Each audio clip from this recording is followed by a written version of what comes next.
Hello guys, तो आपका स्वागत है वननेस लर्निंग क्लासेस में। My self Brajesh sir. तो आज हम पढ़ेंगे ये दूसरा त्रिघात के बहुपद ज्ञात करने, जिसमें शून्यकों का योग और दो शून्यकों को एक साथ लेकर उनके गुणनफलों का योग दिया हुआ है।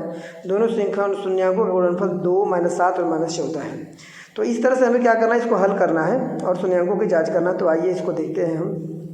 यहाँ पर क्या करेंगे हम, सबसे पहले a प्लस बी प्लस ये alpha plus beta plus gamma, ये दे दिया। पहला आपका 2 है, ठीक है ना। इसके बाद आपका निकल गया अल्फ़ा बीटा, ठीक है ना। फार्मूला इसके पहले ही बताएगा, अल्फ़ा इंटू बीटा निकालेंगे। इसके बाद बीटा इंटू गामा निकालेंगे, फिर गामा इंटू अल्फ़ा निकालेंगे। तो इसका हो जाता है फार्मूला, इसका वैल्यू दिया है -7। मतलब इसमें तीनों का वैल्यू दे दिया और अल्फ़ा बीटा इंटू गामा तीनों दिया है। Alpha into beta into gamma is equal to आपका दिया है यहाँ पर जो है -14 -14।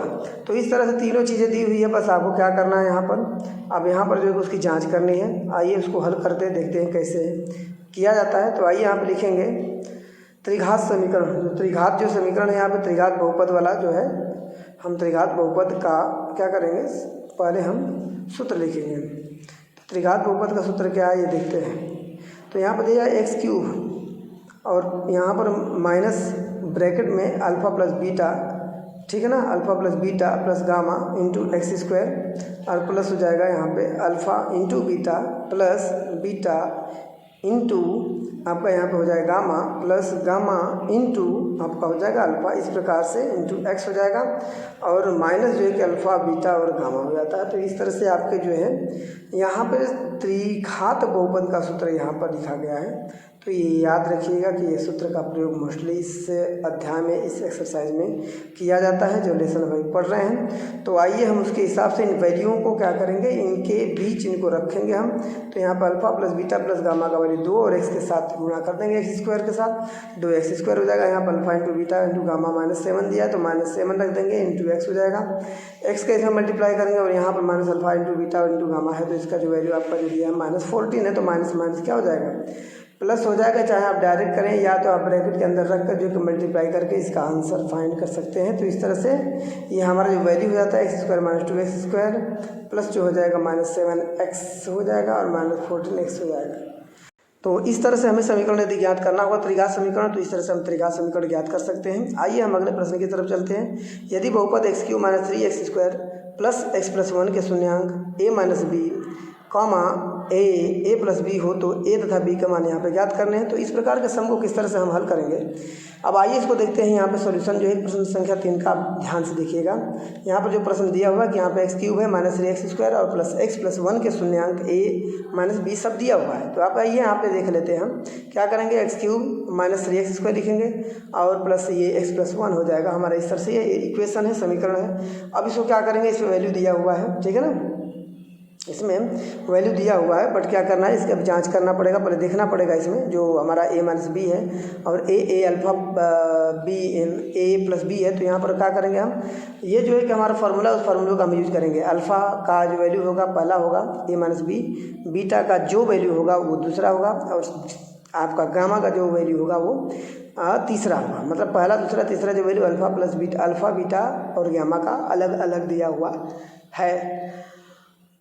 इस प्रकार से हम क्या करेंगे, आइए यहाँ पर देखते हैं इसे सॉल्यूशन किस प्रकार करते हैं। क्वेश्चन को ध्यान से पढ़ लीजिएगा, ठीक है ना, और समझना है यहाँ पे बेटर अच्छी तरह से और आपको बढ़िया तरह से समझाया जाएगा। बस आप बेफिक्र यहाँ पर समझते रहिए। यहाँ पर a का वैल्यू 1 दिया, b का वैल्यू -3 है और यहाँ पर c का वैल्यू क्या है 1 है और यहाँ पर जो है कि d का वैल्यू 1 दिया है। तो इस तरह से आइए हम इसको समझते हैं कि किस तरह से इसको सॉल्व करना रहेगा। यहाँ पर देखते हैं इसको आके, चलिए समझते हैं यहाँ पे। अब क्या करना रहेगा, यहाँ पर अब सॉल्यूशन जो है कि हम करेंगे इस रूल को देखते हुए, क्वेश्चन को देखते हुए, ठीक है ना। यहाँ पर सॉल्यूशन उसका किया जाएगा और ज़्यादा से ज़्यादा जो कि वीडियो को शेयर सब्सक्राइब जरूर करना मत भूलिएगा। अब यहाँ पर क्या करेंगे, अब alpha plus beta plus gamma का वैल्यू को हमको फाइंड करना होगा। तो alpha plus beta plus y gamma की जो वैल्यू है ये -b/a होता है। तो यहाँ पर -b/a को क्या करेंगे, उठाकर रख देंगे। तो -b/a यहाँ पर रखते हैं। तो यहाँ पर अल्फ़ा का वैल्यू a भी दिया है, तो यहाँ पर अल्फ़ा का वैल्यू a - b दिया है और इसके बाद जो बीटा का वैल्यू यहाँ पर दिया है a, तो a रख देंगे। इसके बाद गामा का वैल्यू दिया है अल्फ़ा प्लस बीटा दिया है, तो अब उसके वैल्यू को भी रख के हम यहाँ पर जांच करेंगे, ठीक है ना। यहाँ पर जांच करेंगे, b का वैल्यू जो यहाँ पर दिया है आपका a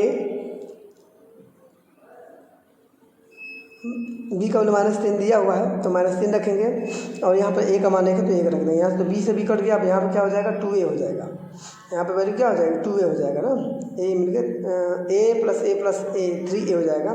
सॉरी यहाँ पे 3a है तो यहाँ पे माइनस प्लस हो जाएगा, 3 से 3 कट जाएगा। a का वैल्यू कितना हो जाता है, यहाँ पे 1 हो जाता है। a का वैल्यू कितना हो जाता है 1 हो जाता है।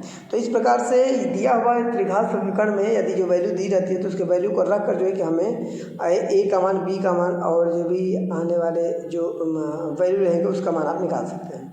अब alpha into beta into gamma का जो है कि -d/a, तो d का फॉर्मूला क्या है, इसमें d का वैल्यू है 1 और d/a है उसका भी 1 है, ठीक है ना। तो यहाँ पे अल्फा बीटा इंटू गैमा का वैल्यू रखना है। पहले अल्फा बीटा इंटू गैमा का वैल्यू रखेंगे तो यहाँ पर क्या हो जाएगा a - b हो जाएगा, इंटू मल्टीप्लाई करेंगे, ठीक है। अब यहाँ पर मल्टीप्लाई करेंगे, बीटा का वैल्यू क्या दिया है, यहाँ पे a दिया है तो a का मल्टीप्लाई करेंगे।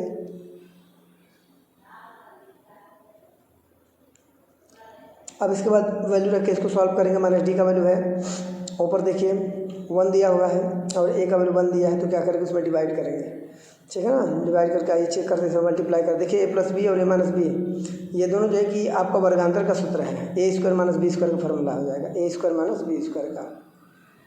और यहाँ मल्टीप्लाई में a रहेगा क्योंकि a यहाँ पर शेष बच गया है, ठीक है। अब यहाँ पर क्या करेंगे, अब देखिए यहाँ पर a कॉमन हो जाएगा, a² - b² हो जाएगा। अब यहाँ पर करेंगे a का वैल्यू कितना दिया है 1 दिया, तब a का वैल्यू क्या करेंगे, इन सारे इक्वेशन में हम रखेंगे, रख के इसके बाद चेक करेंगे कि वैल्यू क्या आ रही है। तो a का वैल्यू हम रखेंगे यहाँ पर, a की वैल्यू यहाँ पर 1 हो जाएगा और ब्रैकेट में 1 हो जाएगा, 1 का स्क्वायर हो जाएगा। फिर इसके बाद b का स्क्वायर हम करेंगे, ठीक है ना। b का तो मान निकालना है तो यहाँ पे a का मान रखेंगे, तब यहाँ पर 1 का मल्टीप्लाई करें तो वही हो जाएगा, तो 1 - b² बराबर 1 हो जाएगा। तो यहाँ पर 1 से 1 कैंसिल हो जाएगा क्योंकि नहीं कैंसिल नहीं होगा, यहाँ पर प्लस a है 1 है तो इधर जाकर -1 हो जाएगा।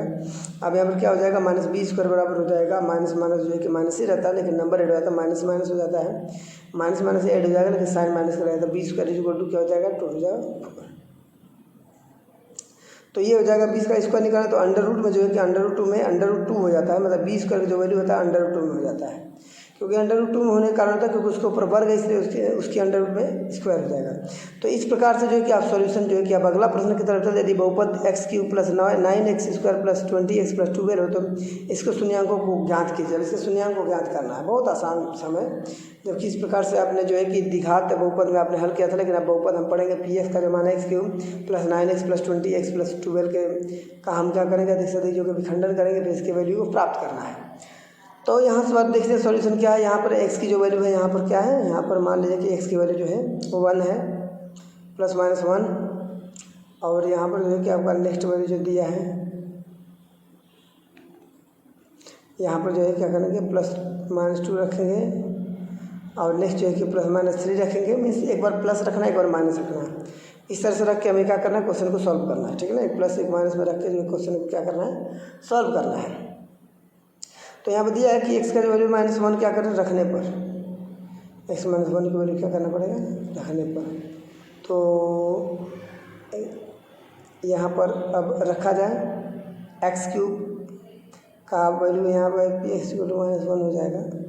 अब यहाँ पे हो जाएगा -1 का स्क्वायर हो जाएगा, ठीक है ना। आप +9 × 1 का स्क्वायर हो जाएगा +20x × 1 और +12, क्योंकि जहाँ जहाँ पे x है वहाँ पे आपको क्या करना है -1 रखना है। तो -1 का 3 टाइम मल्टीप्लाई करें तो -3 हो जाएगा,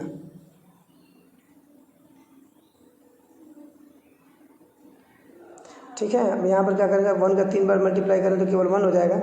अब यहाँ पर 9 का जो है कि 1 का 2 टाइम मल्टीप्लाई करें तो केवल 1 हो जाएगा। तो 9 को 1 में मल्टीप्लाई करें तो 9 × 9 हो जाएगा। यहाँ पर क्या हो जाएगा 20 - 1 है, 20 × 20 और 12 हो जाएगा। तो यहाँ पर देखिए नेगेटिव जो संख्याएं होती है, जो ऋणात्मक संख्या होती है उनको ऋणात्मक संख्या जोड़ देते हैं, जो धनात्मक संख्या। तो देखिए यहाँ पर 20 और 1 21 हो जाएगा, अब 12 9 21 हो गया, इसका मतलब 0 हो जा रहा है। तो इस तरह से इसका जो एक गुणनखंड है, इसका एक बहुपद का गुणनखंड है, तो समझिए कि इस तरह से हम बता सकते हैं, ठीक है। अब यहाँ पर अब क्या करेंगे, इस पर x = -1 रखने पर अब देखिए इसका जांच करके चेक करते हैं। अब -1 रखेंगे तो शून्य प्राप्त होता है कि नहीं, तो अब तो रखने के बाद ही पता चलेगा, है कि नहीं। अब इस तरह से अब मेरे प्यारे स्टूडेंट्स जो कि इस तरह से विशेष ध्यान देना है आपको। अब यहाँ पर क्या करेंगे हम इसी वैल्यू में जो x³ + 9x² + 20x + 12 में से जो है कि 1 वैल्यू फाइंड कर लीजिए। 1 वैल्यू में से रख के जो है कि क्या करेंगे हम इसको शून्यांक की जाँच कर सकते हैं, ठीक है ना। तो x+1 बहुपद का एक गुणनखंड होगा कि नहीं होगा, क्योंकि जब वो x+1 1 भर गया तो प्लस का माइनस हो गया, माइनस जब रखें तो इसमें 0 हो जाएगा, तो इसका मतलब ये गुणनखंड इसका है। ठीक है, ये इसका गुणनखंड क्या है, इसलिए x-1 रखने पर शून्य प्राप्त हो जाता है। ठीक है, अभी इस प्रकार से क्या करेंगे, हम आगे की तरफ प्रश्न को हल करेंगे। अब यहाँ से x+1 है ना, बहुपद यह का एक गुणनखंड है। अब यहाँ पे हमने प्राप्त कर लिया, तो इसी प्रकार आप चाहेंगे तो +-2 को भी एक बार रख के प्लस का, एक बार -2 भी रख के जो है कि +2 और -2 रख के भी आके यहाँ पे चेक कर सकते हैं। ठीक है ना। तो आइए यहाँ पे देख लेते हैं, x³ + 9x² है, 9x² + 20x है और +12 है। ठीक है ना। अब इसका एक बार क्या करते हैं, देखते हैं कि गुणनखंड होता है कि नहीं, इसमें भाग देते हैं और इसमें वैल्यू रख करके फिर चेक करेंगे। अब यहाँ पर क्या हो जाएगा, x = क्या करेंगे, x+1 से डिवाइड करेंगे। ठीक है ना, जो x+1 था जिससे डिवाइड मतलब उसमें रखें तो उसकी वैल्यू 0 हो गई है, तब उससे क्या करेंगे, x+1 से डिवाइड करेंगे। तो यहाँ पे x³ है तो यहाँ पर x⁴ चाहिए, है ना। यहाँ पर x⁴ यदि 1 है तो यहाँ पर x⁴ रख देंगे तो मल्टीप्लाई करेंगे तो हो जाएगा, यहाँ पर हो जाएगा x³ हो जाएगा। अब यहाँ पर x³ हो जाएगा तो यहाँ पर क्या करेंगे, x रख देंगे, x² हो जाएगा x² का। अब यहाँ पर x³ में से x³ जो कट जाता है यहाँ पर, तो 9x² में से जो है कि ये +x² माइनस कर देंगे, तो 9x² में से -x² बाहर हो जाएगा, तो ये 8x² हो जाएगा। यहाँ पर 20x हो जाता है। अब क्या करेंगे, यहाँ पर जो है कि यहाँ प्लस है तो प्लस हम रखेंगे, प्लस है तो यहाँ पर +8 रखेंगे। ठीक है, लेकिन यहाँ पर x⁴ है, +1 है पावर, तो आपको क्या करना पड़ेगा, यहाँ पर 8 रखना पड़ेगा।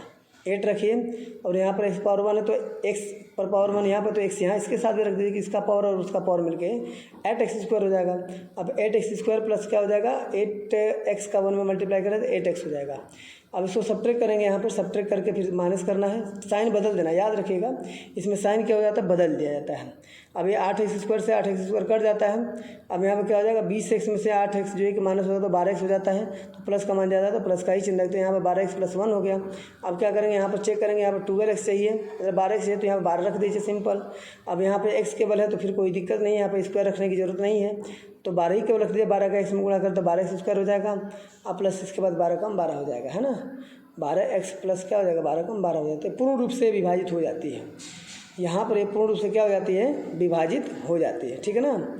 इस तरह से हम क्या करते हैं, इसको इस तरह से हम आने वाले जो समीकरण होते हैं त्रिघात समीकरण को, तो एक मान रख कर फिर उसी के वैल्यू को रख कर जो है कि हम क्या करेंगे, उसकी जांच कर लेंगे और उसके वैल्यू को निकालेंगे। अब हमारे पास जो इसका भागफल आया है तो उस भागफल को यहाँ पर रख के जो है कि उसका गुणनखंड निकालेंगे। ठीक है ना, भागफल को रख कर क्या करेंगे, गुणनखंड निकाल के उसके 2 वैल्यू आएंगे, तो उस दोनों वैल्यू को हमको ध्यान देना है। तो यहाँ पर हो जाएगा, यहाँ पर x³ + 9x² था, अब यहाँ पर 20x था और उसके बाद +12 था। अब यहाँ पर क्या करेंगे, इसको हम रखेंगे। ठीक है, यहाँ पर वैल्यू को रख के फिर क्या करेंगे, सॉल्व करेंगे। तो यहाँ पर क्या हो जाएगा, यहाँ पर 2 तरीके से हैं, यहाँ पर 2 तरीके से हम कर सकते हैं। यहाँ पे x+1 इसका एक गुणनखंड है। अब x² + 8x + 12 है, तो 12 का ऐसा गुणनखंड निकालना है जिसका फैक्टर मतलब उसको फॉलो करे, उसको मेंटेन करता है।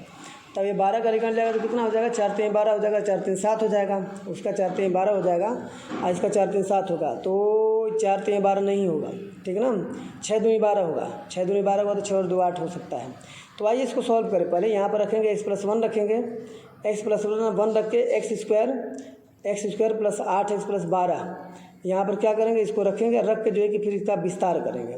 तो x² + 8x + 12 को क्या करेंगे, यहाँ पर 12 का जब गुणनखंड करेंगे तो 12 गुणनखंड का देखते हैं x+1। अब यहाँ पर हो जाएगा आपका, यहाँ पर 12 का जब फैक्टर निकाले तो 6 × 2 = 12 हो जाएगा। यहाँ पर आइए, 6 × 2 = 12 हो जाएगा, 6 और 2 को जोड़ें तो 8x हो जाएगा।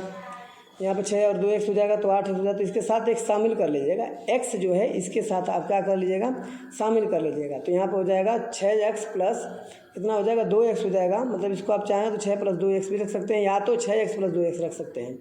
यहाँ पर दिया है x+1 दिया है, तो यहाँ पर क्या करेंगे, x² हो जाएगा प्लस यहाँ पर हो जाएगा 6x, फिर वही है, थोड़ा लंबा हो जा रहा है, कोई दिक्कत नहीं है। यहाँ पर 6x हो जाएगा और वहाँ पर कितना हो जाएगा, 2x हो जाएगा। तो अब क्या करेंगे, इसके बीच में पेयर लेंगे, जोड़ा लेंगे, इनका जोड़ा मिला लेते हैं। अब जोड़ा लेते हैं तो यहाँ पर हो जाएगा x+1 हो जाता है और इसके बाद यहाँ पर से x मैं कॉमन ले लेता हूँ, तो फिर 2 बार x है ना, तो यहाँ पे x कॉमन होता है, क्या हो जाएगा, ब्रैकेट में x + 6 हो जाएगा। अब यहाँ पर देखिए x तो पहले में है लेकिन दूसरी संख्या में x नहीं, तो 2 कॉमन लेंगे तो x प्लस कितना हो जाएगा, 2 × 6 = 12 हो जाएगा, = 0 हो जाता है। तो यहाँ पर क्या करेंगे, अब दोनों में x + 6 कॉमन हो जाता है तो उसको भी कॉमन ले लीजिए। इसके मतलब दोनों में जब कॉमन मिलता है तो उसको बाहर रख लिया जाता है। तो यहाँ पर हो जाएगा x + 6। अब x + 6 हो जाए तो यहाँ पर दूसरे समीकरण बचेगा x + 2। तो इस तरह से त्रिघात समीकरण को हल करके हम क्या करते हैं, उनके वैल्यू को इस तरह से हम फाइंड कर सकते हैं। तो अब यहाँ पर तुलना करना रहेगा, तो आइए हम तुलना भी कर सकते हैं। इससे तुलना करना बड़ा आसान है। तो यहाँ पे x+1 जो है कि यहाँ पे x+6 है और x+2 है, ठीक है ना। तो यहाँ पर देखिए, आइए यहाँ पर x+1 बराबर 0 है, तो x बराबर क्या हो जाएगा, और x+6 बराबर 0 है, तो यहाँ पर इसका तुलना करेंगे। x+2 बराबर 0, तो इसका तुलना करते हैं। यहाँ पे x का वैल्यू निकालें तो -1 हो जाएगा। अब यहाँ पर x की वैल्यू आप निकालेंगे तो फिर क्या होता है, कितना हो जाएगा, x का वैल्यू -6 हो जाएगा। यहाँ पे x+2 का वैल्यू निकालेंगे तो x -2 हो जाएगा। इस तरह से हम क्या करेंगे, अब ये देखिए अल्फ़ा बीटा और गामा की जो वैल्यू है, तो आप जिस तरह से पहले हमने प्रश्न को सॉल्व किया था, अतः इस तरह से हम क्या करेंगे, शून्यांक की जांच जब करनी है तो शून्यांक की जांच के लिए तीनों सूत्र का जो होना बहुत ज़रूरी है, तीनों वैल्यू को ज्ञात करना बहुत ज़रूरी है। तो इस तरह से इसको जो है कि हम क्या करेंगे, शून्यांक की जांच करेंगे।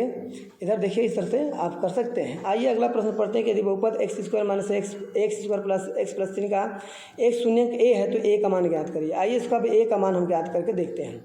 प्रश्न संख्या 5 है, ठीक है ना, प्रश्न संख्या 5। तो आइए प्रश्न संख्या में देखते हैं, यहाँ पर लिखा हुआ बहुपद, क्या लिखेंगे, बहुपद जो है कि x³ और ये माइनस जो है कि x² प्लस bx प्लस क्या है यहाँ पर, सॉरी b, हाँ x³ minus ax² plus x+3 है।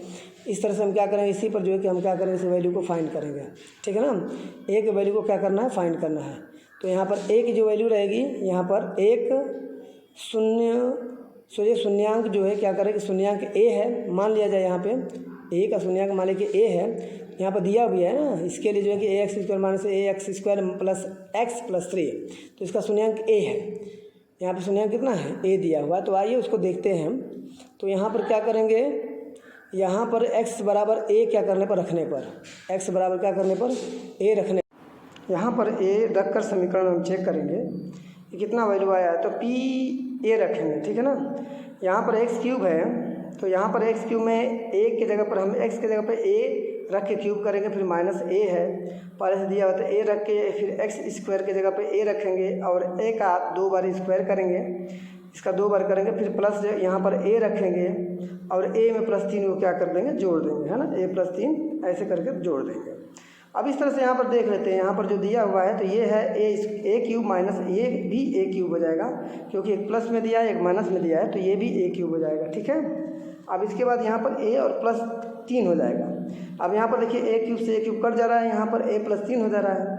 अब यहाँ पर a+3 हो जा रहा है, तो क्या करेंगे, 3 को अब हम पक्षांतर करेंगे। जब बायां पक्ष से दायां पक्ष में लेकर जाते हैं तो चिन्ह बदल जाता है, तो a जो बराबर हो जाएगा +3 है तो उधर जाके -3 हो जाएगा, ठीक है। इस तरह से जो यहाँ पर a के शून्यांक की वैल्यू को हम ज्ञात करते हैं। ऐसे प्रकार से जितने भी सम आएंगे उसको करेंगे। ये 6वां प्रश्न पढ़ते हैं कि यदि बहुपद px बराबर x³ minus 5x² minus 2x plus 24 के दो शून्यांकों का गुणनफल 12 हो तो उसके शून्यांकों को ज्ञात कीजिए, ठीक है ना। शून्यांकों को क्या करना है, ज्ञात करना है। आइए इसको भी देखते हैं हम।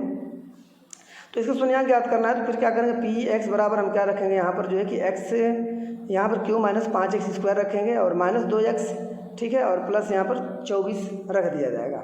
अब रखने के बाद अब इनके वैल्यू को फिर क्या करना है, पहले हम इनको पहले देख लेते हैं। पहले इसका क्या करेंगे, इसमें जो है कि x के वैल्यू को फिर रख कर पहले चेक करना पड़ता है कि किससे विभाजित हो रहा है ना। तो ये फॉर्म जो है कि ax³ plus bx² plus cx plus d से हम इसको जो है क्या करेंगे, वैल्यू को फाइंड करेंगे और उससे तुलना करते हैं, ठीक है ना। तुलना करने पर तो यहाँ पर देखते हैं, तो a का वैल्यू जो है कि 1 हो जाता है और यहाँ पर b का वैल्यू -5 हो जाता है, c का वैल्यू -2 हो जाता है और d का वैल्यू यहाँ पर 24 हो जाता है, ठीक है। यहाँ पर a b और c d के वैल्यू सारे वैल्यू को हम निकालेंगे। माना यहाँ पर करें कि माना इसके, ठीक है ना, शून्यांक जो है, शून्यांक ज्ञात करना है, तो हम क्या करेंगे, अल्फ़ा प्लस बीटा गामा है, ठीक है ना। माना इसके शून्यांक जो है कि अल्फ़ा बीटा और गामा है, इस तरह से मान लिया जाए, ठीक है ना। मान के फिर क्या करेंगे, हम करेंगे, क्योंकि यहाँ पर दिया ना, दो शून्यांकों का गुणनफल 12 दिया है, दो शून्यांकों का जब गुणनफल 12 दिया है तो इसका मतलब क्या करेंगे, उन दोनों का गुणनफल हम निकालेंगे यहाँ पे, ठीक है ना।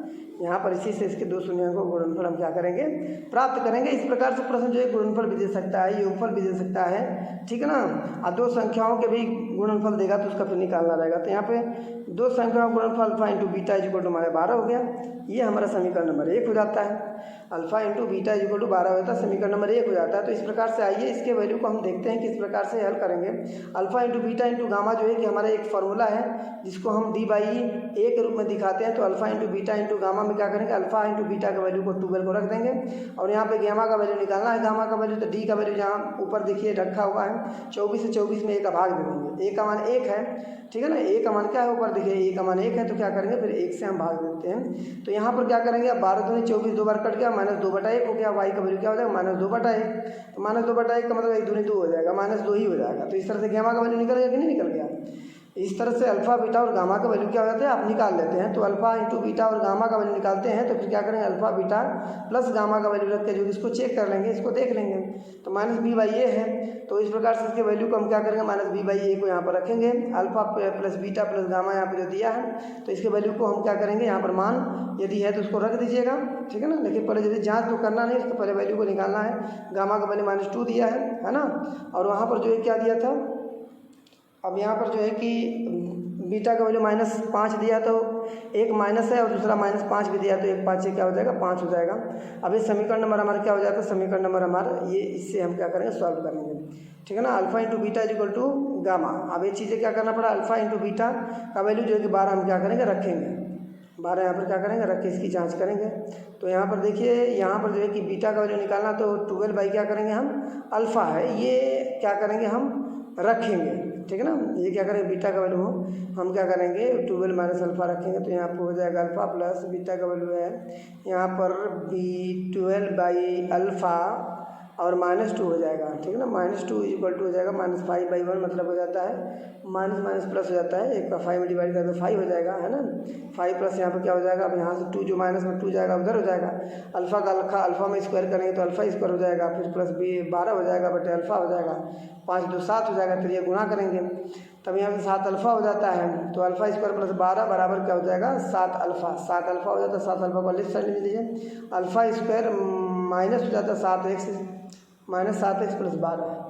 अब एक समीकरण बन गया, समीकरण बन गया तो उसको हल करेंगे। 12 का ऐसा फैक्टर करेंगे कि जो गुणा भाग करने पर 7 के बराबर हो, तो हालांकि माइनस फैक्टर के बराबर। तो 4 3 12, 4 और 3 7 हो जाएगा, 4 और 3 12, 4 3 12, 4 और 3 क्या हो जाता है 7 हो जाता है। तो इसको हल करेंगे, 4x कॉमन लेंगे 3 लेंगे तो इसमें माइनस लेना पड़ेगा, क्योंकि धन लेंगे तो फिर दोनों धन हो जाएगा ना। तो यहाँ पर x से अल्फ़ा स्क्वायर माइनस क्या हो जाएगा, ब्रैकेट में रखेंगे -4 प्लस 3 है इंटू अल्फ़ा प्लस B12 हो जाएगा। अब अल्फ़ा स्क्वायर है माइनस, अब 4 का इसमें गुणा करने के 4 अल्फ़ा हो जाएगा, अब प्लस 3 अल्फ़ा हो जाएगा। यहाँ पर बाहर माइनस तो अंदर के सारे चिन्ह बदल जाते हैं। तो यहाँ पे जोड़ा ले लेंगे, जोड़ा लेके यहाँ पे हल करेंगे। अल्फ़ा कॉमन लेते हो तो अल्फ़ा माइनस कितना हो जाएगा 4 हो जाएगा, और यहाँ पर 3 कॉमन लेंगे तो क्या हो जाएगा अल्फ़ा और -4 हो जाएगा। माइनस का अंदर जब कि क्या करते हैं कॉमन लेते हैं, क्योंकि उसमें संख्या ही केवल मिल रहा है ना। तो यहाँ पर अल्फ़ा का मान निकालेंगे, अल्फ़ा -4 लेते हैं कॉमन, अल्फ़ा -4 कॉमन लेते हैं तो ये दूसरे ब्रैकेट में बच जाएगा तो अल्फ़ा -3 बच जाता है। तब इस तरह से हम क्या करेंगे, इनके वैल्यू को हम यहाँ फाइंड करेंगे। अब तुलना करना पड़ेगा, हमें तुलना करके फिर इसको निकालना पड़ेगा, ठीक है। तुलना करके यहाँ करके तुलना करके यहाँ पर उसके वैल्यू को निकालना है, ठीक है। अब यहाँ पर अल्फ़ा -4 बराबर 0 तो ये अल्फ़ा बराबर 4 हो जाएगा, अल्फ़ा -3 बराबर 0 तो ये 3 हो जाएगा। तो यहाँ पर अल्फ़ा का मान 3 हो जाएगा और यहाँ पर 4 हो जाता है। यहाँ पे अल्फ़ा का मान 4 और यहाँ पर अल्फ़ा का मान 3 हो जाता है। तो इस तरह से क्या करते हैं, समीकरण 1 में आप इसके वैल्यू को रख दीजिए। समीकरण के एक में वैल्यू रखेंगे तो फिर इसमें बीटा वटा का मान आपका क्या हो जाता है निकल जाता है। देखिए अब यहाँ पर क्या करेंगे, अब इसके वैल्यू को रखेंगे तो यहाँ पर 4 इंटू बीटा हो जाएगा इक्वल 12 हो जाएगा। तो 4 3 12, बीटा का वैल्यू कितना हो जाएगा, यहाँ पर बीटा का वैल्यू कितनी हो जाती है 3 हो जाती है, 3 हो जाता है। बीटा का वैल्यू कितना हो जाता है 3 हो जाता है। तो इस प्रकार से इस समीकरण का हल जो है कि हम इस तरह से हम ज्ञात किए हैं। अल्फ़ा का मान 4 है, बीटा का मान 3 है, और इस तरह से गामा का जो वैल्यू निकला हुआ अभी ये -2 दिया। तो ऐसे प्रश्न यदि आपके पास आते हैं, आपके बुक्स में और टास्क में आते हैं तो इस तरह से आता है, इसका शून्यांक निकालना होगा। तो 4 और कितना हो जाएगा -2 हो जाएगा। यही इसके जो है कि क्या है शून्यांक है। इस तरह से ज़्यादा से ज़्यादा वीडियो को शेयर करें। फिर इसके बाद अगले वीडियो में मिलते हैं। जय हिंद, जय भारत।